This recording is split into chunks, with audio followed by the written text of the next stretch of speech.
Yo le boon, Annyeong, j'espère que vous allez bien. Bon alors aujourd'hui la vidéo va être assez courte et un petit peu différente de ce que je fais d'habitude, puisque cette vidéo est dédiée aux C-Boomers. Alors les C-Boomers c'est tout simple, c'est tout simplement ma communauté. Et vu que ça fait maintenant depuis 1 an et demi que je fais des vidéos, je me suis dit mais à quoi ressemble ma communauté? À quoi ressemblent un petit peu les personnes par exemple qui sont venues au concert de The Rose et Marmello? Réponse aujourd'hui. Alors pour savoir à quoi ressemble ma communauté YouTube, eh bien c'est extrêmement simple puisqu'il suffit d'aller dans la base de données de votre propre chaîne. Et vous allez voir quand même qu'il y a quelques petites surprises. On va commencer du plus évident jusqu'au moins évident. Et pour que ce soit plus simple pour vous à suivre, eh bien je vous mettrai un petit imprimé écran des statistiques YouTube officielles. Alors pour commencer, le plus évident, d'où viennent mes abonnés YouTube? Alors comme vous pouvez le voir, il y a environ 78% qui viennent de France. Bon, on va dire que c'est naturel puisqu'il n'y a que des vidéos en français avec très peu de sous-titres. Ensuite, bien évidemment, vient un pays francophone avec la Belgique. La Belgique, vous savez que je vous aime. Oui, à la frite forte. Ah, par contre, mon accent,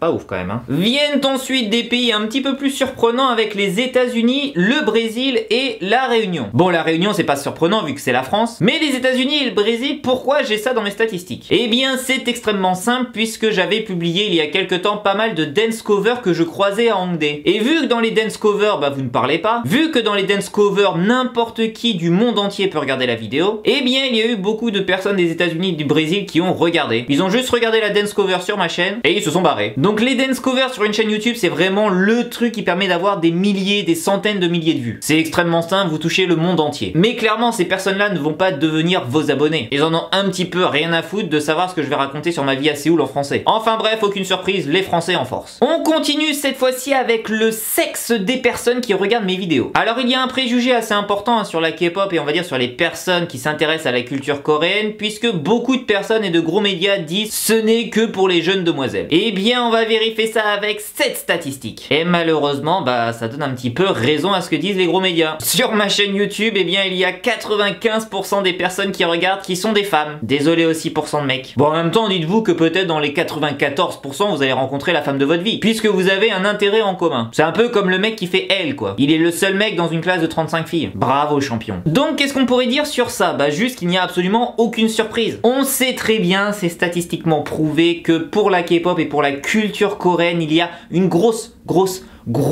majorité de jeunes demoiselles. Ou en tout cas juste de demoiselles, parce qu'on n'a pas encore vu l'âge. Mais ça veut pas dire que la K-pop est absolument nulle. Ce n'est pas parce que c'est une majorité de jeunes demoiselles qui regardent que c'est absolument pourri. Moi personnellement, ça me va très bien qu'il y ait très peu de garçons qui suivent la K-pop, puisque lorsque je vais faire des interviews avec des idoles, lorsque je fais des concerts avec des idoles, bah le contact il est beaucoup plus simple, puisqu'on est l'une des rares personnes masculines à les regarder, à les interviewer, à leur demander s'ils vont bien. Donc moi je trouve ça plutôt cool. Là on va parler d'une statistique qui sème un petit peu la discorde dans la communauté K-pop. Et on va parler de l'âge. Parce que ça aussi, c'est souvent une question qui revient beaucoup dans les médias français. C'est un petit peu souvent ce que reprochent entre guillemets les anti-K-pop. C'est que la communauté est tout simplement remplie de jeunes adolescentes prépubères. Alors je ne vais pas dire non, c'est absolument faux, puisque dans une vidéo précédente, on avait vu un petit peu l'âge des personnes qui allaient voir des concerts à Séoul. Et on voyait bien que sur certains groupes, bah, c'était quand même des adolescents qui allaient voir les concerts. Mais comme toujours, c'est pas du tout un avis négatif ce que je dis, ça parle juste de statistiques et de savoir si les médias français en rajoutent énormément ou pas. Et donc ma communauté, est-ce que ce sont des adolescentes? Eh ben pas tant que ça. Dites-vous qu'en 2018, les personnes mineures qui me suivaient sur ma chaîne YouTube étaient environ de 20%. Et 20% c'est quand même un chiffre extraordinaire. Ça veut dire que 80% de ma communauté sont des personnes majeures. Bon, ça veut pas dire que ce sont les plus intelligents de la Terre. Une personne mineure peut très bien avoir énormément de maturité et une personne majeure peut être complètement débile. Mais quand j'ai vu cette statistique, je me suis dit, ah ouais, quand même ma communauté est quand même hyper différente de ce que l'on peut voir dans la communauté K-pop en général. Alors est-ce que c'est parce que ma chaîne ne parle pas que de K-pop? Est-ce que suivre un homme de 30 ans est beaucoup plus sympa à regarder pour, on va dire, des personnes majeures? Ça personnellement j'ai absolument pas la réponse. Mais se dire qu'on a seulement 20% de personnes mineures, c'est quand même assez dingue. Parce que ce qui est bien avec cette statistique, c'est que ça me permet moi dans mes projets d'avoir une vision un petit peu plus globale de ma communauté. Quand je fais un projet par exemple qui ne va concerner que des personnes majeures, bah je peux me dire dire ah bah en fait 80% de ma communauté peut aller dans ce projet, peut aller dans cet événement, peut aller dans cette convention, peut aller dans ce concert. Et si je fais ce projet là, bah malheureusement il n'y aura que 20% de personnes qui ne pourront pas le faire. Donc c'est hyper intéressant. Après si on regarde un petit peu plus en détail les chiffres, on voit qu'il y a la moitié des personnes qui m'ont regardé qui avaient entre 18 et 24 ans. Donc des personnes majeures qui commencent leurs études supérieures, qui peut-être ont déjà commencé leur premier boulot et qui peut-être suivent la K-pop, on va dire de manière un petit peu éloignée. Mais je trouve ça cool parce que si on se rencontre par exemple lors d'une convention, bah on peut aller se dire facilement tiens on va aller boire un verre ce soir dans un bar et se taper des énormes barres de rire autour d'une bière. Et ensuite, et ce sera la dernière statistique par rapport à l'âge, il y a plus de 20% qui ont au-dessus de 25 ans. C'est-à-dire qu'il y a autant de mineurs que de personnes qui ont plus de 25 ans. Et ça c'est quand même ouf puisque souvent ce sont des personnes qui ont un travail, souvent ce sont des personnes qui peuvent poser un jour de congé et je sais que c'est des personnes qui peuvent venir beaucoup plus facilement à nos projets. Et en plus ça je l'avais remarqué puisque dans les conventions, notamment le Coréadé que j'avais fait l'année dernière, mais aussi par exemple pendant le concert de Marmelo et The Rose que l'on a créé, il y avait énormément de familles qui venaient. Il y a par exemple des mamans qui m'adorent et qui adorent regarder ce que je fais, avec la fille qui m'adore un petit peu moins. C'est la maman qui oblige sa fille à venir me voir dans une convention. Et je trouvais ça juste assez dingue. Mais même au concert c'était dingue, je voyais des familles entières arriver à l'Alhambra. La mère, le père avec leur enfant, l'enfant qui amène sa maman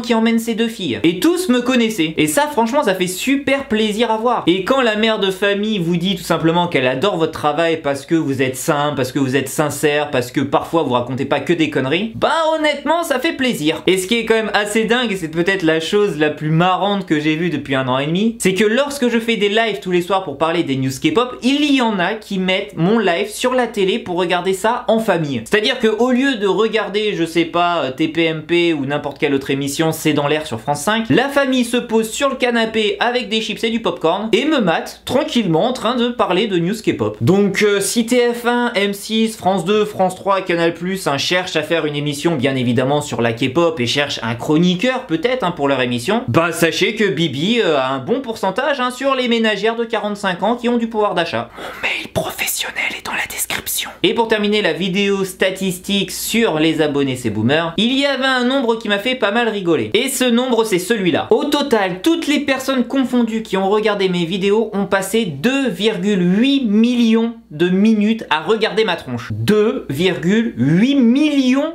de minutes. Et en ayant fait bien évidemment une opération extrêmement complexe avec ma calculatrice, il en est ressorti que vous avez passé 1945 jours sur ma chaîne, c'est-à-dire 6 ans et demi. Pour faire simple, dites-vous qu'une seule personne, si une seule personne avait regardé ma chaîne YouTube non-stop, elle aurait passé 6,5 années à me regarder, non-stop, sans dormir, sans manger, juste les yeux rivés sur ces magnifiques sourcils en triangle. Ou alors vous avez perdu juste 1945 jours de votre vie.